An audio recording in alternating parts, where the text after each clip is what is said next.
Jason A. Stryker. Yo, Jan Ochoa. You know what I love in any game? I don't know. Do you have? We haven't gotten to this part of our relationship yet. I'm hoping we will now. When a game will start with like a cinematic and they will constantly play it. Oh yes. Oh yes. Yeah, me too. Yeah. Jan, me too. Oh, there we go. You're dead. This is fate. I knew we were already drift compatible, but this even more so. This is Tales of Arise. Yes, it is. Not to be confused with Trails of the Sky or Trials of Mana. Or Ease. I don't know why. I mean, these people kind of look like Shining. Ease. Or yes. Yeah. Yes. It's Ease. Tales, like the Tales of Vesperia, but as far as I know, I don't think this has a direct relationship other than being in the Tales averse. Right.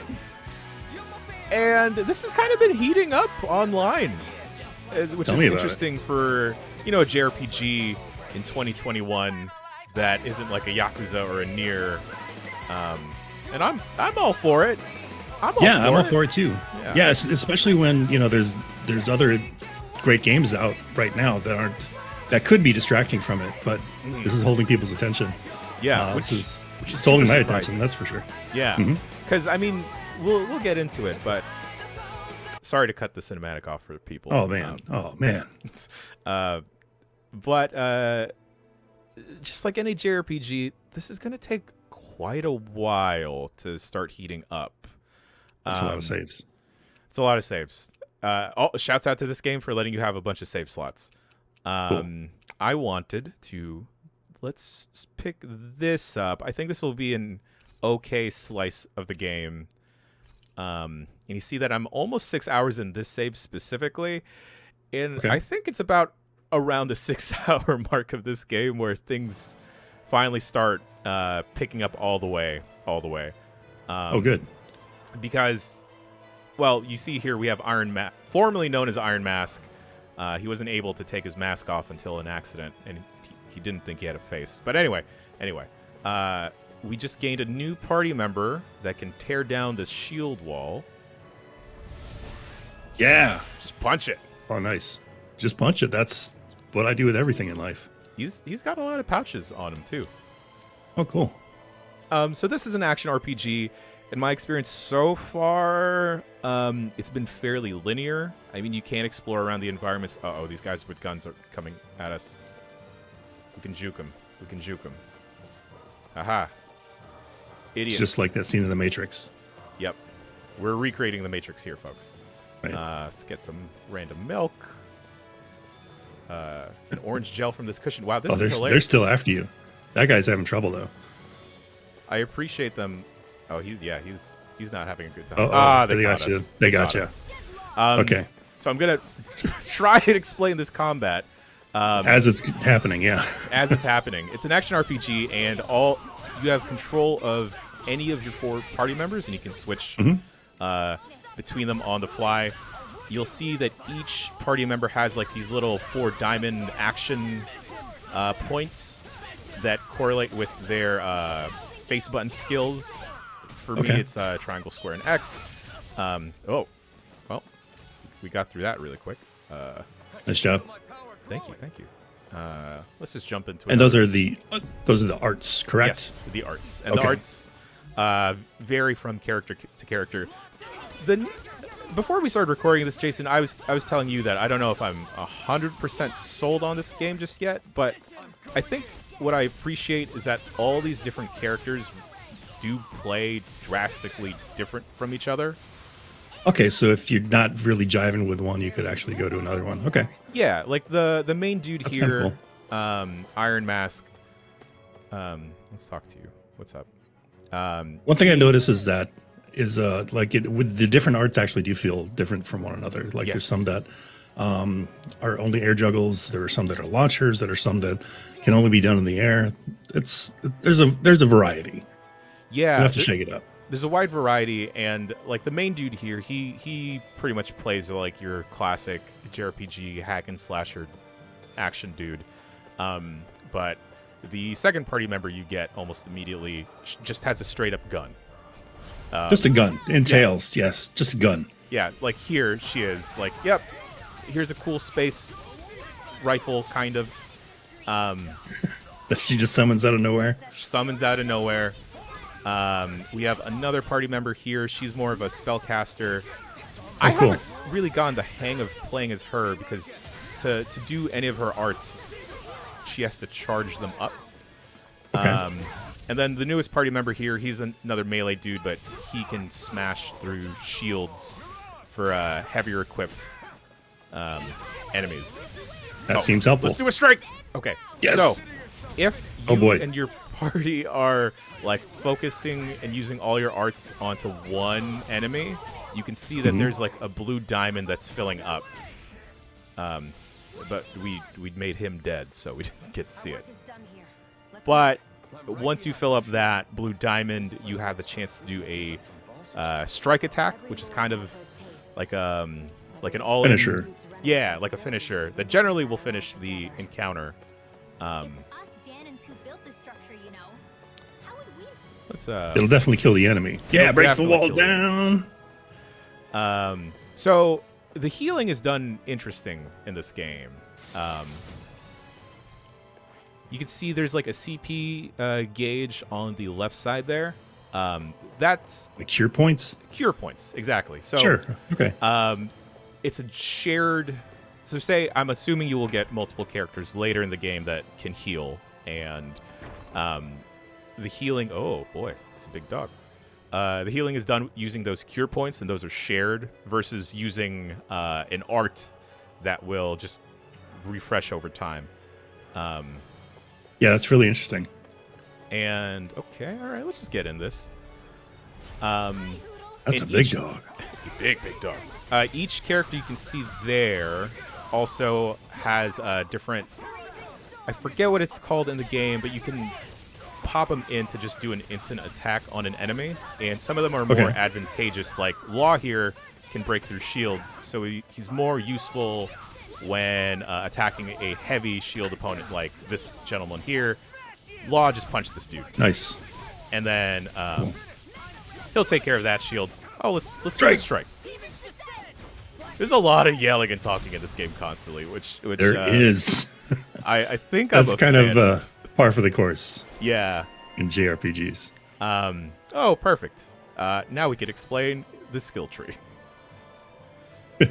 Okay. So, I mean, you know, if you're a fan of the Tales series, you know that this is par for the course and that there will be a bunch of JRPGs in general, right? An obscene amount of systems going on as you're getting on in the game. So this is a skill panel. This is the skill trees. So, and they're they're separate for each individual character. The thing I didn't know, Jason, I felt like a dumbass, is that the SP over there by Iron Mask or Alphen is separate per character. Oh no, so you weren't spending for the other characters. I thought like, oh, I gotta get Rinwell here up and spend her points because she's not weak, but she was newer to the party. You wanted to have more stuff. Yeah, I wanted to have more stuff. And I didn't realize that it's not a shared SP skill point thing, that it's individual per character. They have their own. Yeah. And then so the skill trees, it'll do stuff like increasing critical damage, midair stuff, but also you can wind up increasing or building skills like this attack here. This is an aerial attack that will differ and will use an art point from your existing pool. And these are unlocked as you are leveling up, of course. Some of them are actually pretty neat. Maybe we'll get to it later, but there's one that... Oh, yeah. So, like, if you get a 10-hit combo, your boost gauge will jump up. Or if you defeat an enemy, I think... if you defeat an enemy, it'll give you, like, restore an AG point. Yeah, like this. Actually, let's do that. Gotcha. This is seems like a cool passive skill. Yeah. This is an old save. Let's just do a bunch of stuff. Got the points, man. We got the points. So the neat thing, Jason, is when you are not controlling these specific characters in combat, they just have access to pretty much all of their skills, and they're just firing it off as they're going. It's only when you take control of them that they'll kind of hold back more, or you only have access to a certain number of skills as you're going along. God, there's so many points, Jason. Let's do that. That looks cool. Yeah, hook them up. Huh? Okay. All right. Spend a good chunk of points. Seems about right to me. Yeah. What's with the two swords? The two swords. See the Witcher? Or? He's exactly like the Witcher. So the story has gone into interesting places. You're part of the Denon people, if I recall correctly, and they've been subjugated by the ruling class, the Renin, for what seems like forever. And Iron Mask here is part of the Denon class. He was pretty well known amongst the slave camp because he had an iron mask. Because he had an iron mask, yeah. But he was also a super nice guy, and he's helping friendly. little kids. Yeah. So, I'd Hero to remember the people. I'd remember if a dude was nice and constantly wore an iron mask. Yeah. That Iron Mask guy? He's a nice guy. Yeah, nice guy, turns out. So some of these boost attacks that you can get your allies to do, some of them have specific bonuses. Like Rinwell, our spellcaster, if she fires off her boost attack What is this place? while an enemy is casting a spell, it'll cancel that spell out, which comes in handy really, really well, or it comes in handy later in later encounters. And not just this one either. Yeah, and I just noticed that you covered up his one good eye. Yes, yes. God damn it. God damn it. What have you done? I've added eye patches to everyone. Later if you're so interested. Which is, so I guess I didn't know how we'd get to it, but the thing that is kind of mildly off-putting about the game, mildly, and again, this is Go on. this is per discretion per user, but there's a lot of DLC, and the game goes out of its way to shove the DLC in your face during these little camping sequences. Yeah, I noticed that. Yeah. Yeah, and like, again, you don't have to participate in it, but when the game is constantly pushing it at you in like an action RPG, it's a little weird. Yeah, I don't know how I feel about that. Especially when I'm at camp, that's when I choose to view those little skits, they're called, the little cutscenes. Yeah. Little interactions between the characters. You can save them, for when you're at the camp. But then you've got that ticker down at the bottom. Mm-hmm. And I'm like, shit. Doesn't feel good.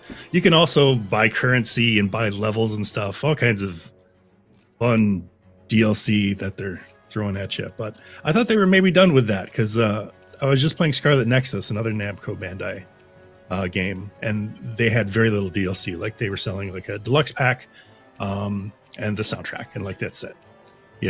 Right. No right. costumes or anything. I'm like, okay, cool. Yeah, that's perfect. These all look pretty cool though. Yeah, these look neat. It's the specific. There's certain specific items that I feel like will just kind of put you in a position where you'll be over leveled for the game. But again, that's up. Oops. That's up to the user to do. I do find it interesting that do we need swimsuits? But we got swimsuits for the dudes too. So there's that. Now everyone goes to school and has eye patches. This is a cool crew. Yep. I'd hang out with these folks. Do you have an eye patch though? I don't have one in real life. You can borrow mine. Thank you, sir. Or maybe I'll just join the group. Dang it. So you can change the strategy of how your AI companions are playing. I specifically tell them yo, don't use any of our stuff, man. We gotta save those items. And so the arts, whoever is your active player, you can switch up which active arts you have. And there's like, as you get going, Jason, you've seen that skill tree. It's a lot of stuff.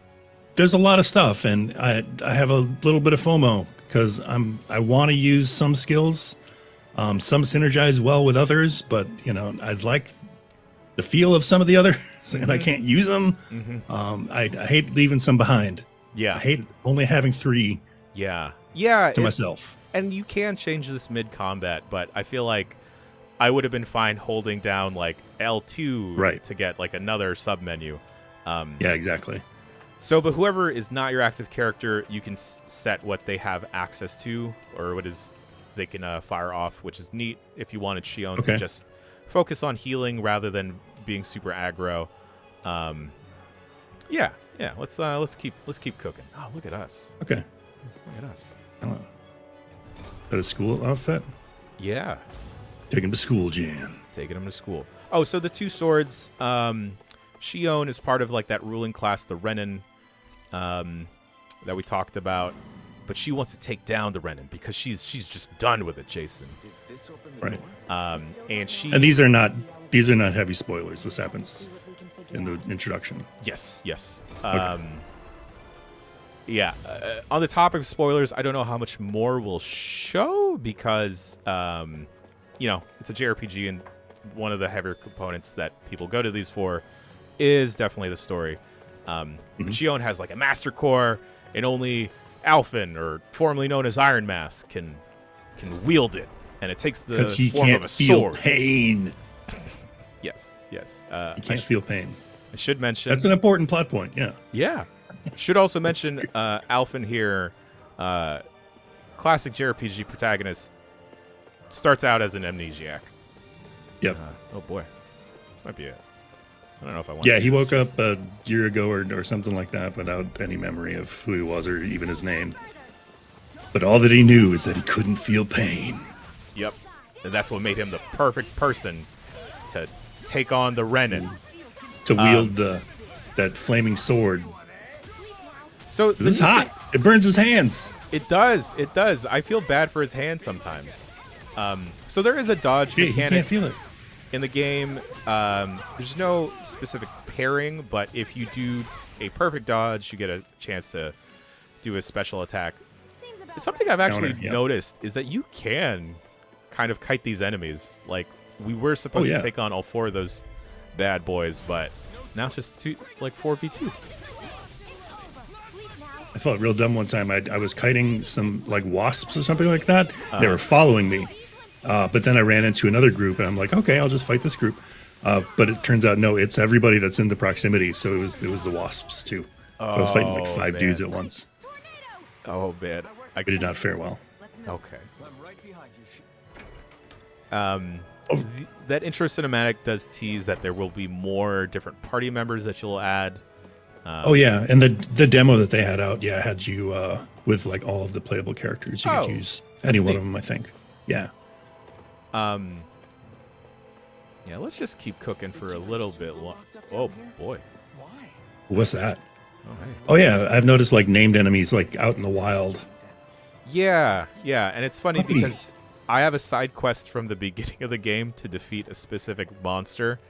And I tried going back to it now, and it's still kicking my butt. Oh, great. Yeah.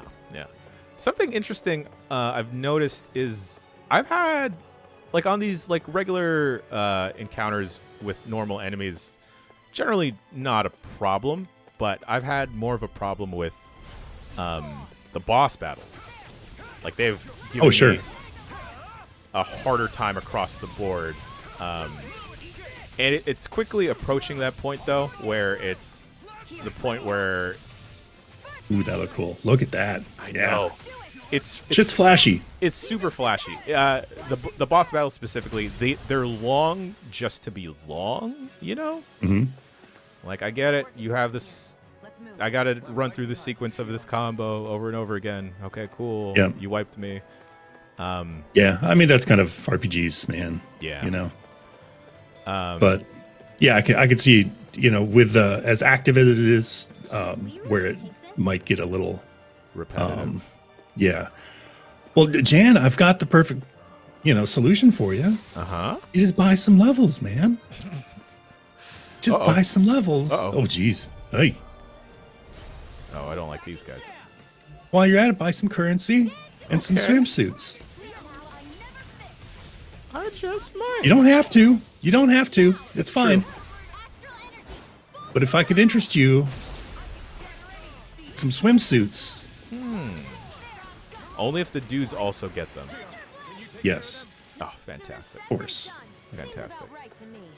Did I not pick this up? That would have been bad. Well, you need that. One way to find out. Let's go. But yeah, so this is pretty much Tales of Arise. Like the story, I think I've been enjoying more of the little side beats between characters, like the little skits that happen while you're walking around, versus the overall story. Right. Like I like the little relationships that are building up between the characters, like the main two ones, Alphen and Shion. Like they got a little will they won't they going on. Yeah, I know. They better at the end of it. I hope so. I need payoff, man. I do. I need that too. Overall, I'm digging this as well. Like it's held my attention longer than any other Tales game has. Yeah. That's saying something. I don't know what it is exactly. That's really keeping me stuck to this, but I'm having a good time with it. Yeah, the combat has definitely held my attention, just in how complicated some of these encounters can get. And yeah, I've wound up enjoying the like mid-boss characters that pop up, or like the named mobs versus the actual boss encounters so far. But it's just fun to like, all right, let's do this.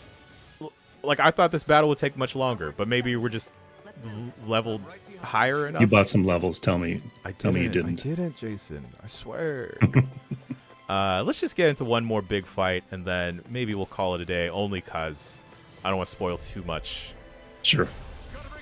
Let's just fire off. Gotta break through. Let's just fire off everything. Yep. There we go. Boom. Boom. Boom.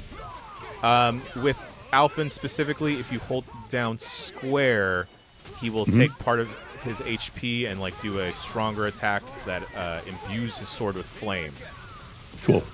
Here, let me help. I mean, not cool. It's like hot. So this is the other sword. mechanic that gets introduced fairly recently as to where you're at in the story. You build an overlimit gauge, and you can just spam all of your arts as long as that blue meter is up. Ooh, cool. I don't have that yet. And you just get into that from landing arts successfully. Oh my god, what is going on? You unlock that, so you go in kind of like a Zen mode, and you can just spam everything. Just completely overwhelm your senses, like overstimuli Yes. to the max. Oh, the other neat thing to mention is, say you really like playing as one of the other characters in battle, you can just set them as your main, so you don't have to constantly be hot swapping. Oh, sure. Let's just do one more. Oh, okay, one more. Combat does get. I do. I like how it freezes, and you can just kind of select the enemy at your leisure. Yeah, Instead of having to like fumble around like during combat. Yeah, it's nice because also you can see if an enemy has a specific weakness.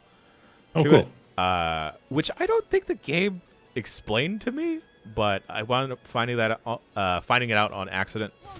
God, it's just RPGs. JRPGs are back, Jason. Look at this. What is going on here? I don't know. I just spent 60 hours on Scarlet Nexus.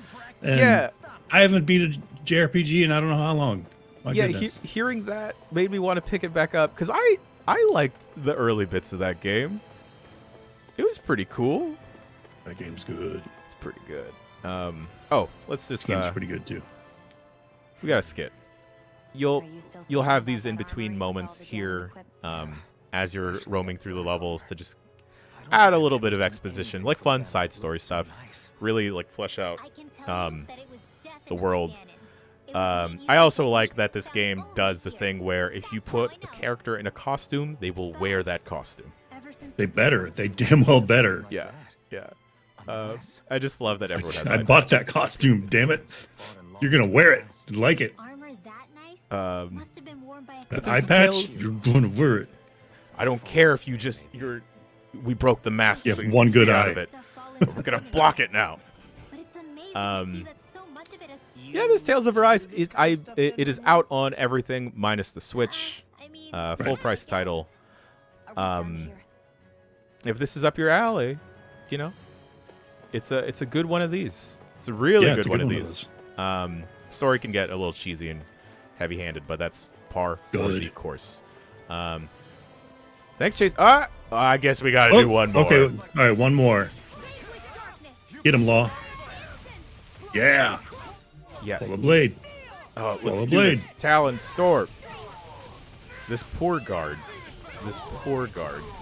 It's just was guarding that one corner, and then all of a sudden these kids in their school uniforms and eye patches come by and just look. How many colors are on screen there? Every one of them. Yeah, all of the colors are on that was screen. unnecessary for one guy. That was very unnecessary. Unnecessary. But yeah, Tales of Arise. If you're a little bit worried about getting into it or it fully popping off, it does take about like 5-6 hours for the game to like just give you everything, and I'm pretty convinced it's still gonna continue to drop more things on you as you get further on in the game. But yeah, give I've it to me. enjoyed my time, and I've enjoyed my time with you, Jason. Hey, ditto. Look at this guy. I can hook you up with an eye patch. How does he see through? I don't know. Yeah, I don't know. Let's put one more thing on him. Dog ears. Dog. Okay. Cat tail. Oh. Cat tail. Rabbit tail. Rabbit tail. Just a left black wing. Just a left one. Look at that. Just one. Oh, or a right winged one. angel. Can we get There we go. both? Oh, we could get a little. What? All right, game of the year. Little elfin buddy. Look, game of the year. Look at this. Why? Elfin buddy. I love it. Oh, hold on. This is thumbnail right here. Perfect. Boom. Thanks, Jason. Thanks, Jan.